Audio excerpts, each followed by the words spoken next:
लग्नानंतर होईलच प्रेम मालिकेच्या आजच्या भागामध्ये खूपच धमाकेदार आणि इंटरेस्टिंग असा भाग झालेला आहे बरं का प्रेक्षकांनो. खरं तर आपले जीवा आणि नंदिनीचा खूपच रोमॅन्टिक आणि खूप छान असं नंदिनी आज जीवासोबत खरं तर वागलेली आहे. त्यासोबत इकडे आपल्या पार्थची सुद्धा विकेट पडलेली आहे. सगळं आपल्याला हे आजच्या भागामध्ये पाहायचं आहे. तर सुरुवात करूया धनंजयपासून. धनंजय योगासाठी बसलेले असतात आणि जीवा त्यांच्या बाजूला बसलेला असतो. त्यामुळे धनंजय म्हणत असतात, "अरे तू काय डोक्यावर पडलायस का? हे तू जे आत्ता करतोयस ना, तर हे सगळं मुलगी माझी कधीच करत आहे आणि करत आलेली आहे. पण तुझ्यामुळे तिला एवढा मनस्ताप होतोय ना, की काही विचारू नको." असं म्हणून आता स्वतःची मॅट घेतात आणि तिथून निघून जात असतात. तेव्हा जीवा म्हणत असतो, "अहो ए माने मोहित ते धनंजय मोहिते थांबा, थांबा." पण ते निघून जातात. तेवढ्यातच आता पाठीमागून गुड्डू येतो आणि म्हणत असतो, "नाही, नाही, नाही. हे काही तुम्हाला जमलेलं नाही आहे बरं का. त्यासाठी प्रॉपर योगा करावं लागेल. ते काही तुम्हाला जमत नाही बरं का." तेव्हा जीवा म्हणत असतो, "ते तर मी शिकूनच घेणार आहे." आता सासरेबुवांचं जर मन जिंकायचं असेल तर ते घ्यावंच लागणार आहे का?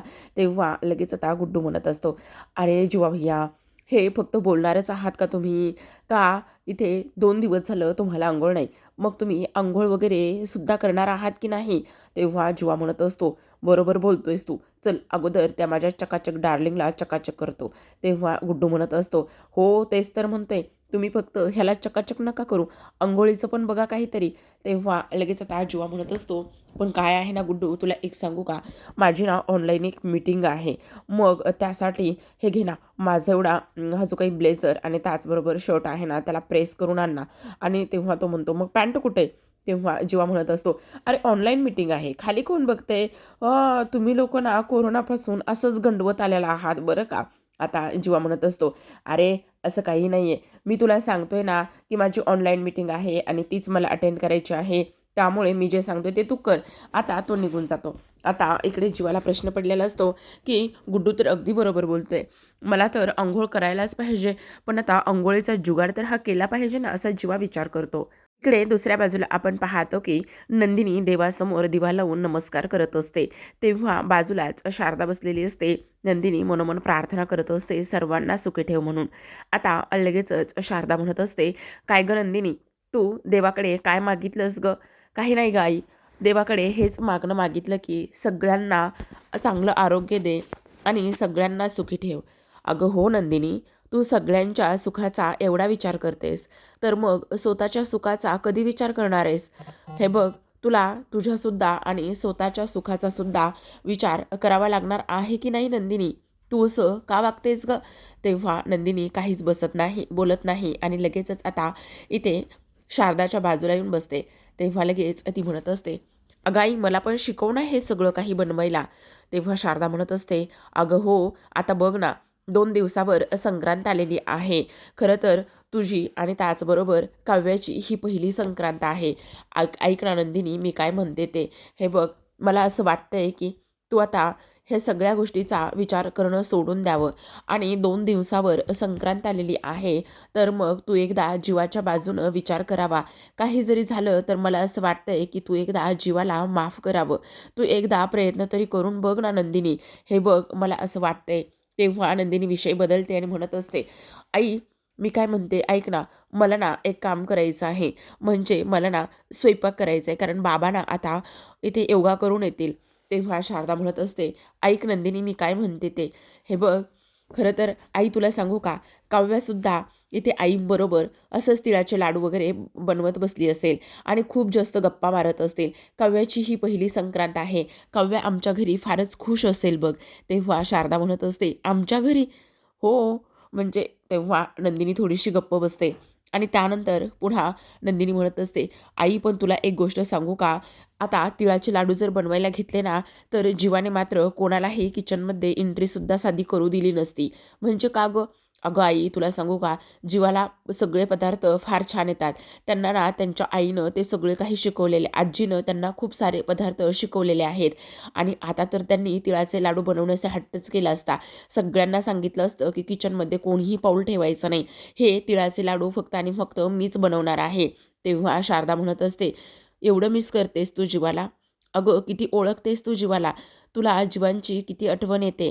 मग नंदिनी, दे ना हा सगळा राग रुसवा सगळं काही सोडून आणि कर ना जीवाला माफ. हे बघ संक्रांत आहे.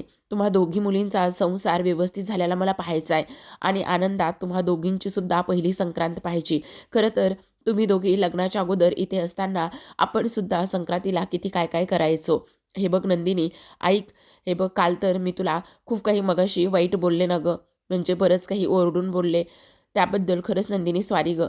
त्यावर लगेच नंदिनी म्हणत असते, नाही गं आई, मला त्याचं काहीही वाईट नाही वाटलं आणि असू दे, तू माझ्या काळजीपोटीच बोललीस ना, मग त्यात काय एवढं? तेव्हा शारदा म्हणत असते, हो, पण मी जरी काळजीपोटी बोललेली असली तरीसुद्धा ते तुला समजायला हवं ना. हे बघ, असं ताणून जास्त जमत नाही बाळा. हे बघ, काही गोष्टी नातं जपण्यासाठी सोडून सुद्धा द्याव्या लागतात. मग तू पुन्हा एकदा जीवाचा विचार कर ना बाळा. तेव्हा लगेच नंदिनी म्हणत असते, आई असू देत गं, चल आता ना बघ बाबा केव्हाची योगा करत आहेत. बाबांचा योगा झाला का त्यांना खूप भूक लागते हां. मी पटकन जाते आणि किचनमध्ये जाऊन लगेच स्वयंपाकाची तयारी करते. नको, बाबांना जर भूक लागली आणि स्वयंपाक झालेला नसेल तर. आता नंदिनी जात असते, पण शारदा तिला समजवत असते, पण नंदिनी थांबत नाही. दुसऱ्या बाजूला आपण पाहतो की आता इथे पाणी सुरू असतं पाईपाला. इथे मस्त जीवा त्याच बाहेर गार्डनमध्ये एका कठड्यावर बसलेलं असतं. मस्त अंगाला साबण, शॅम्पू हे सगळं काही त्याने मागवलेलं असतं आणि इथे लावूनच अंघोळ करत असतो. आता अंघोळ लावताना खरं तर पाणी त्याला खूप गार लागत असतं बरं का. पाणी गार लागत असतानाच तसेच आपलं काहीतरी गाणेसुद्धा म्हणत असतो. आता मराठी गाणं सुरुवातीला म्हणतो आणि त्यानंतर म्हणत असतो, नाही नाही, इंग्लिश गाण्याची पण सवय केली पाहिजे, जीवा सवय केली पाहिजे. आता सुरुवातीला साबण शॅम्पू लावलेला असतो, चोळून घेतो, थोडंसं पाणी घेतो. त्यानंतर पुन्हा एकदा शॅम्पू डोक्याला लावतो, पुन्हा साबण सगळ्या अंगाला लावत असतो आणि साबण सगळ्या अंगाला लावल्यानंतर आता तिथे पाण्याचा जो पाईप आहे तो घेत असतो, जेणेकरून पूर्ण क्लीन करण्यासाठी. तेवढ्यातच आता पाईपाचं पाणीच जातं. आता पाईपाचं पाणी गेल्यानंतर जीवाची मात्र चांगलीच फजिती उडते. आता तो म्हणत असतो, अरे पाईपाचं पाणी गेलं, काय करू काय करू मोहिते, ओ मोहिते. धावतच आता इकडे तो मोहितेंकडे धाव घेत असतो, कारण त्याला आता पाणी तर हवं असतं म्हणूनच. आता मोहितेंकडे धाव घेतल्यानंतर इकडे तो म्हणत असतो, अरे मोहिते मोहिते, कोणीतरी आहे काय? नंदिनी नंदिनी, मोहिते मोहितेचे नाही. तेव्हा लगेच आता इथे जो काही धनंजय आहे तो बाहेर येतो. आता धनंजय बाहेर आल्याच्यानंतर इकडे तो म्हणत असतो, कोण आहेत तुम्ही, कोण आहेत? हां, सासरी बुवा, सासरी बुवा. हां, जावई बापू तुम्ही? तेवढ्यात शारदा पण येते आणि म्हणत असते, अहो जावई बापू तुम्ही? हो, काय करू आता बघा ना, म्हणजे तुम्ही असं झालेलं आहे माझं, तरीसुद्धा तुम्ही तुमच्या जावयाला फारच चांगलं ओळखता बरं का. तेव्हा लगेच आता इकडे धनंजय म्हणत असतो, भूत झालास तू भूत, काय चाललंय तुझं हे? चल आत्ताच्या आत्ता इथून बाजूला हो. अहो काय करणार, बघा ना, आता मी साबण लावला, पूर्ण अंघोळ करत होतो, पाणीच येईना पाईपाला. तेव्हा नंदिनी म्हणत असते, अहो हो, पाणी आज जाणारच होतं, ह्या वेळेला पाणी जातं. मग तुम्हाला जर अंघोळ करायची होती तर थोडीशी लवकर अंघोळ करायची ना, म्हणजे तुमची अंघोळ झाली असती. तेव्हा लगेच आता इकडे जीवा म्हणत असतो, ए चकाचक बाई, काय करतेस असं? तुझ्यासारखंच ह्या चकाचक नवऱ्याला सुद्धा चकाचक कर ना गं, असं काय करतेस? मला पाणी हवंय, मला पाणी हवंय. तेव्हा धनंजय म्हणत असतो, अजिबात नाही, इथे काही धर्मशाळा नाही आहे आणि इथे कोणालाही पाणी मिळणार नाही आणि काहीच मिळणार नाही, चालता हो जा. अहो असं काय करताय सासरे बुवा, मी आता कुठे जाऊ, मी कशी अंघोळ करू, माझ्या तोंडाला साबणाला सगळ्या अंगाला फेस लागलाय, काय करणार आहे मी? तेव्हा आता शारदा म्हणत असते, अहो असं काय करताय, आपले जावई आहेत ते, त्यांना आतमध्ये घरात घ्यावंच लागेल ना. तेव्हा लगेच धनंजय म्हणत असतात, अजिबात नाही, त्याचं कोणीही काही ऐकणार नाही, बसू दे त्याला तसंच, चल लवकर शारदा, चल पटकन. अहो बाबा प्लीज ऐका तरी, ते असं कसं बसतील आणि त्यांचा साबण लागलेला तो सगळं आपल्याला काढावा लागेल ना. असं म्हणून लगेच आता इकडे नंदिनीला धनंजय आतमध्ये घेतात, त्याचबरोबर शारदाला सुद्धा आतमध्ये घेतात. आता इकडे लगेच शारदा म्हणत असते, काय हे तुमचं वागणं, त्या हिंदी फिल्ममध्ये जसं त्या हिरो आणि हिरोईनला जुदा करतात ना, तसं तुम्ही वागायला लागलेले आहात. तेव्हा धनंजय म्हणतात, अगो काय हे शब्द वापरतेस तू आणि जुदा शब्द वगैरे वगैरे हे सगळं काय? हो मी अगदी बरोबर बोलत आहे. तुम्ही असं काय करताय? बिचारा तो नंदिनीचा नवरा, इथे आपण त्या दोघांना एकत्र आणायचं ते दिलं सोडून आणि तुम्ही त्यांच्यामध्ये विलन होताय. कशासाठी हो? का असं करताय? का असं वागताय हो? तेव्हा लगेच आता धनंजय म्हणत असतात, अगे तू काही वेडी आहेस का? कशाला? तो असू देत तिकडं, तसाच बसू देत तो तिकडे, काही गरज नाही आहे त्याला साबण, पाणी वगैरे ह्या सगळ्या गोष्टी द्यायच्या. तेव्हा लगेच आता इकडे शारदाला हसू आलेलं असतं बरं का, कारण धनंजय बोलता बोलता बोलून गेलेले असतात की जीवाला जावयाला कळू देत काय व्हायचंय ते. तेव्हा शारदा त्यांना म्हणत असते, अच्छा, म्हणजे तुम्ही आता माझ्या जावयाला जावई तर मानताय. तेव्हा धनंजय म्हणत असतात, नाही अजिबातच काही नाहीये आणि पण मला खात्री आहे ना, की नंदिनीसुद्धा नक्कीच त्यांना पाणी देईल म्हणून. धनंजय म्हणत असतात, "अजिबात तसं काही एक होणार नाही आहे. नंदिनी माझ्या शब्दाबाहेर नाही आहे आणि ती कशी पाणी देईल त्याला नाही देणार आहे. मला माझ्या नंदिनीवर पूर्ण विश्वास आहे." आता शारदा इकडून-तिकडून पाहत असते बरं का, की नंदिनी पाणी देते की नाही म्हणून. पण नंदिनीला शेवटी जीवावर दयाच आलेली असते बरं का. आता जीवा तसाच तिथेच काकडून उभा असतो. थंडी वाजत असते, गारठ्याचे दिवस असतात. इकडे आपला धनंजय मिशी पिळून परेशान असतो बरं का. शारदाला तर हसूच येत असतं. आता हळूच नंदिनी जी आहे ना, ती इकडे बाल्कनीमध्ये येणार असते. त्या अगोदर जीवा म्हणत असतो, "हे भगवान दया करले, दया करले." आता असं वाटतंय की वरून बदबद बदबद पाऊस यावं आणि त्या पावसामध्ये माझी अंघोळ व्हावी, असंच मला वाटतंय. आता इकडे नंदिनी बाल्कनीमध्ये स्टीलची बादली भरून घेऊन आलेली असते आणि तेव्हा ती जीवाला आवाज देत असते. "जीवा, जीवा" असं करते. पण जीवाच्या तोंडाला, अंगाला पूर्ण साबण लागलेला असतो. त्यामुळे त्याला आजूबाजूचं काही दिसत नसतं. डोळेसुद्धा पूर्ण पॅक असतात. तेव्हा आता नंदिनी म्हणत असते, "काय करू? कसा आवाज देऊ ह्यांना? आवाज तर दिला पाहिजे ना, पण आता जर मोठ्याने ओरडले तर ह्यांच्यापर्यंत आवाजसुद्धा जाणार नाही. मग काय करू?" असा नंदिनी विचार करते आणि तेव्हा जीवा, जीवा करते. पण त्यावर ती म्हणत असते, "नाही, आयडिया." आयडिया म्हणून लगेच आता तोंडामध्ये बोट घालते आणि सिट्टी वाजवते. आता सिट्टी वाजवल्यावर जीवा लगेच चेहऱ्यावरचा, डोळ्यावरचा साबण बाजूला करतो आणि वर पाहतो, तर त्याला त्याची चकाचक बाई दिसलेली असते.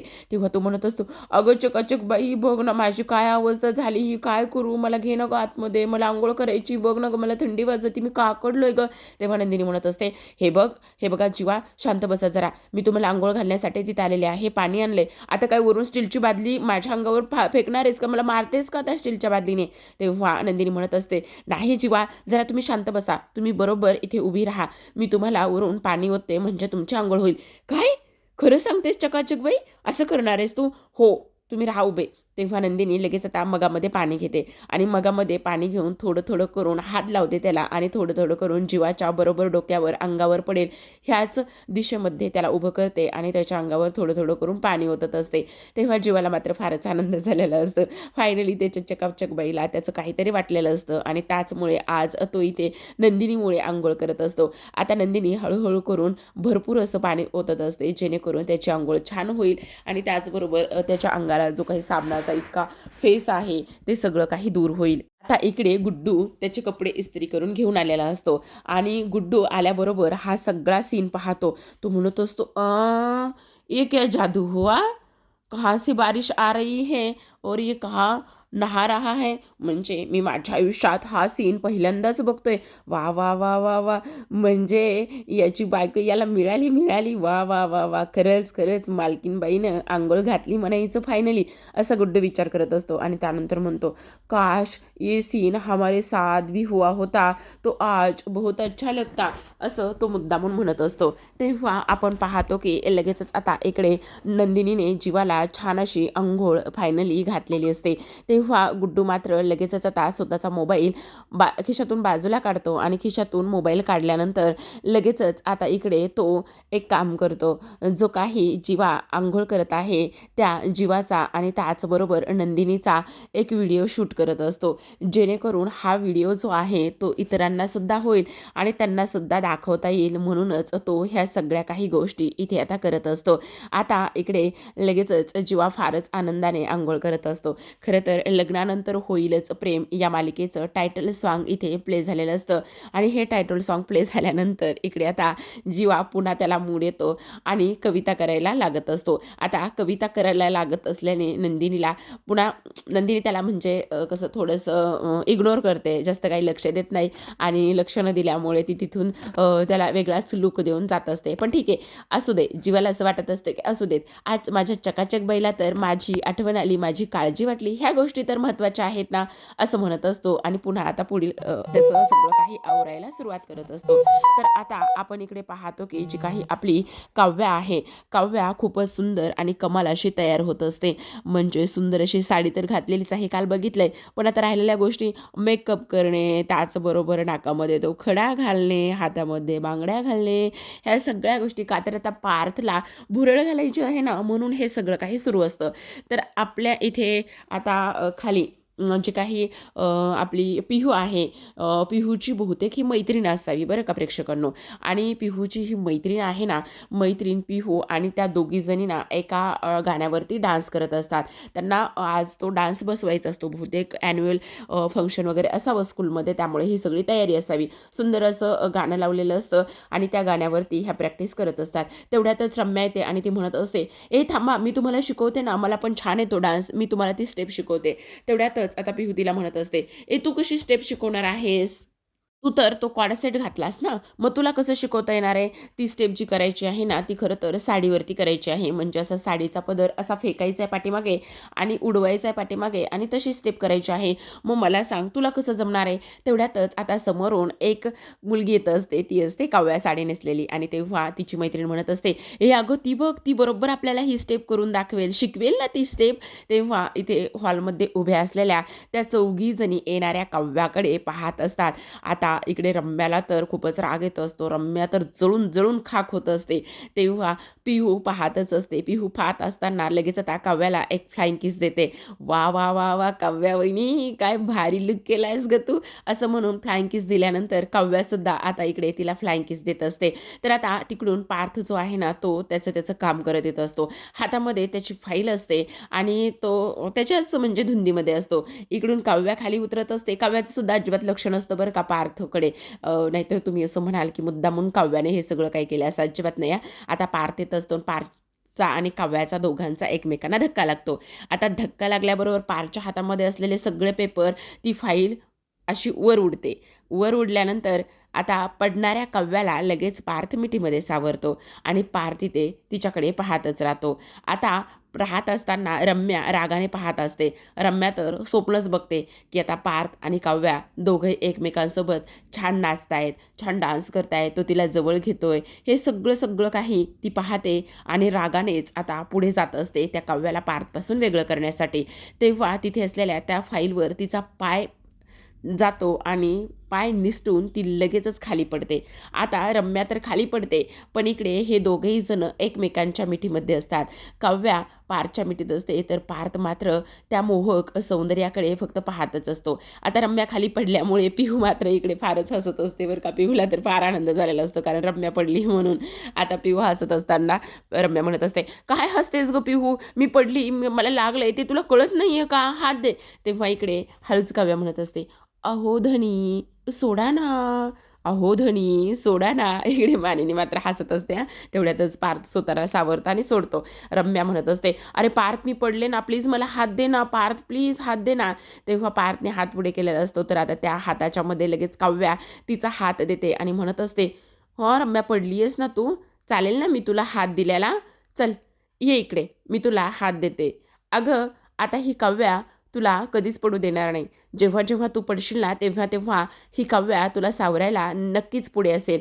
ए बरं इकडे." असं म्हणून तिला हात देते आणि एक असा जोरातच हिसका देऊन तिला उठवत असते. आता तिला उठवल्याच्या नंतर इकडे लगेचच पिहू म्हणत असते, "वा, वा, वा, वा काव्या वहिनी, कसलं भारी उठवलंस गं तू तिला.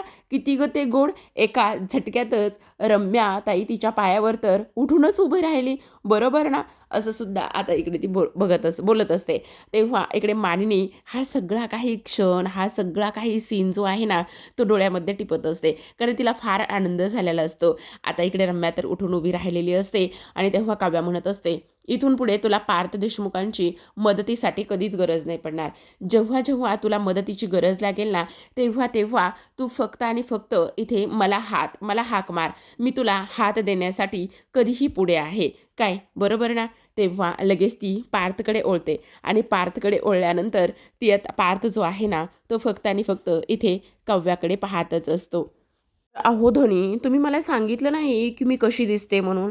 तेव्हा मात्र पार्थ हा काव्याकडे फक्त आणि फक्त पाहतच असतो बरं का. सुंदर असं म्युझिक इथे प्ले झालेलं असतं आणि तो त्या काव्याच्या रूपामध्ये साडी नेसलेलं, त्याचबरोबर ते मोकळे केस सुंदर असे, कारण आतापर्यंत काव्याने काही कधी मोकळे केस सोडले नाही बरं का. कधी साडीसुद्धा नेसली नाही आणि जरी नेसली असेल, तर अशा पद्धतीची साडी ती कधी आत्तापर्यंत नेसली नव्हती. तर ठीक आहे, असो. आजच्या भागामध्ये एवढंच. उद्याचा भाग तर खूपच इंटरेस्टिंग आहे बरं का. आता इथे काय होतं, जो काही जीवा आहे ना, त्याच्या मोबाईलची बॅटरी लो असते आणि तो म्हणत असतो, "आता काय करू? चार्जिंग पण संपलेली आहे आणि माझा लॅपटॉप पण इथे चार्ज नाही आहे. आता मी मीटिंग कशी अटेंड करणार आहे? तेवढ्यातच आता इकडे जो काही गुड्डे आहे तो म्हणत असतो, "अरे, हाच तर चान्स आहे आतमध्ये घरामध्ये एंट्री करण्याचा. सोडतोय कशाला जीवा भाऊ?" तेव्हा जीवा म्हणत असतो, "वा, वा, वा, वा! चकाचक बाई! आता मी पुन्हा एकदा माझ्या सासरच्या घरामध्ये पुन्हा एकदा मानाने गृहप्रवेश करणार आहे. कारण मला माझी मीटिंग तर अटेंड करायचीच आहे आणि मीटिंग अटेंड करण्यासाठी इथे काहीही झालं तरीसुद्धा मला घरामध्ये तुला घ्यावंच लागणार आहे. मग आता मिशन जीवाचा गृहप्रवेश स्टार्ट. कारण मी घरामध्ये गेल्याशिवाय माझी मीटिंग होणार नाही, माझा लॅपटॉप चार्ज होणार नाही. त्यामुळे नंदिनी, आता तुझा हा जीवा येतोय, त्याच्या गृहप्रवेशाच्या तयारीला तू लाग, आता ऑन हो," असं जीवा म्हणत असतो. कारण आता काही झालं तरीसुद्धा त्याला त्याची मीटिंग अटेंड करायची असते आणि त्याचमुळे ह्या सगळ्या गोष्टी ते होत असतात. तर इकडे दुसऱ्या बाजूला आपण पाहतो की इकडे आशा आणि त्याचबरोबर मानिनी खूपच जास्त हसत असतात. का तर आता इकडे काव्याने प्रश्न विचारलेला असतो ना पार्थला, की "मी कशी दिसते सांगा ना, तुम्ही मला सांगितलं नाही मी साडीत कशी दिसते म्हणून." तेव्हा पार्थ तिच्याकडे हरवलेला असतो, त्यामुळे हे हसत असतात. आता पार्थ म्हणत असतो, "असो, आता हा सगळा पसारा मलाच तर आवरावा लागणार आहे."